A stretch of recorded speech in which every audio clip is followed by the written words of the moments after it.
the state of Wisconsin had been spending hundreds of millions of dollars more every year than they were bringing in. And they'd done it for almost a decade. There's no way that any business, any state, any family can do that. The Doyle administration, going back to the beginning, had used every trick and gimmick that was available to try and make it appear as though we had a balanced budget. Gimmicks like moving payments from one fiscal year to the next fiscal year to make it look like this fiscal year is balanced, but you already start the next one in the hole. Gimmicks like picking out ways that you can shift dollars around from GPR into program revenue, increasing the fees for different licenses and things like that, and then skimming that back into the general fund. Gimmicks like the lapses. I mean, lapses are essentially a gimmick. The best way I've always described the lapse is, let's say I'm going to give you a $100,000 budget this year, so you think you get to spend $100,000, and I say, but you have to lapse back 10,000 of it. So 10% of it, your budget is actually $90,000. That's what you get to spend. But as far as the base budget, where we build your budget from next year, we'll once again say you had $100,000. I mean, it's those types of gimmicks that we're telling you get $100,000. You have to send back $10,000 of it. And so it was not honest budgeting. Not to mention the fact that borrowing had gone through the roof in the 90s and 2000s. I mean, we had the debt service and the amount that we had borrowed in order to not only just build buildings, but just keep the budget moving forward.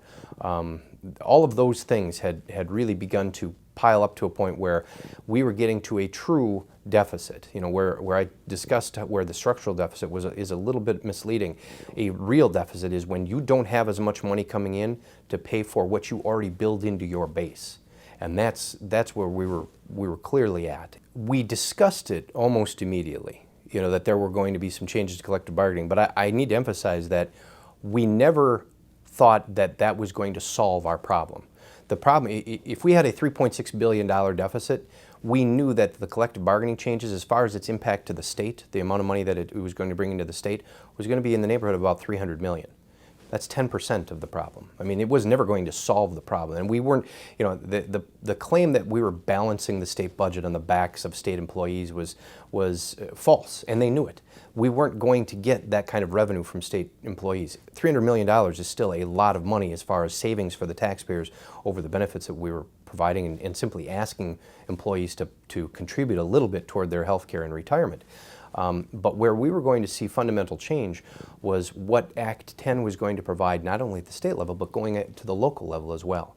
And the savings that could be found through the teachers' union contracts and the local savings that can be found. Where every year it was just built in that we were going to be putting more into the school aid formula, we were going to be putting more into the shared revenue, or we were going to be putting more into the technical school formula. It was really designed basically to just pay for the contracts that had been agreed to. Not necessarily to put more money into the classroom, not necessarily to provide more services at the technical schools or in your communities, but it was going to be to continue to fund the contracts that were, frankly, more generous than the taxpayers could afford. So we recognized that we could get savings from asking state employees, including myself, including the governor, to contribute more to our health care and our retirement. But locals could also find savings that meant that burden wouldn't be as much on the state taxpayer as in providing meeting the budgets of those local communities.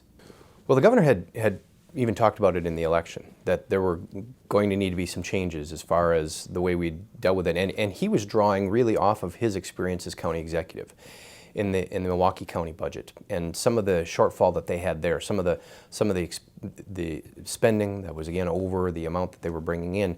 And he had tried to make some and gain some concessions from some of the unions that he had dealt with down there, and figure out ways that they could balance the budget, they could invest in certain programs that were going to benefit the taxpayers, but recognize that in some instances the union contracts were much more generous than we could afford, and much more generous than the private sector, the taxpayers were enjoying it all.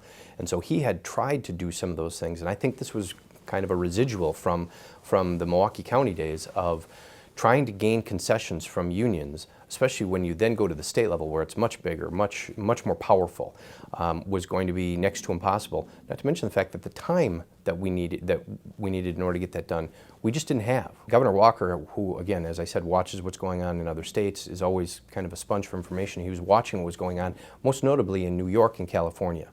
Governor Cuomo, Governor Brown were looking at what was going on in those. We were looking at what was going on in those states and how they were going to have to require concessions from their employees, and they weren't getting them. And so the solution they had was massive layoffs. I mean, we were watching that in states across the nation. Massive layoffs of state employees. And in a state where, our economy was struggling, our unemployment was high, Governor Walker had no intention nor desire of laying people off, including state workers. He said, we can get through this without laying people off. And as well as the furloughs that they had been put on. He wanted to end the furloughs for state employees, and he didn't want to lay off employees. And so by doing that, we knew that we needed to make some serious changes to the way that employees were paying for their own benefits. And the one thing that really never got calculated, because we calculated it very early, was the salary increase that state employees were getting by canceling the furloughs. By no longer requiring that there were 2 weeks of unpaid leave, you were getting those 2 weeks back. So what does that mean as far as your salary? I mean, and they had done that for a couple of years. Legislators had done that. They had turned back in at least 2 weeks of their salary, and by calculating the elimination of the furloughs, they were going to be getting some money back.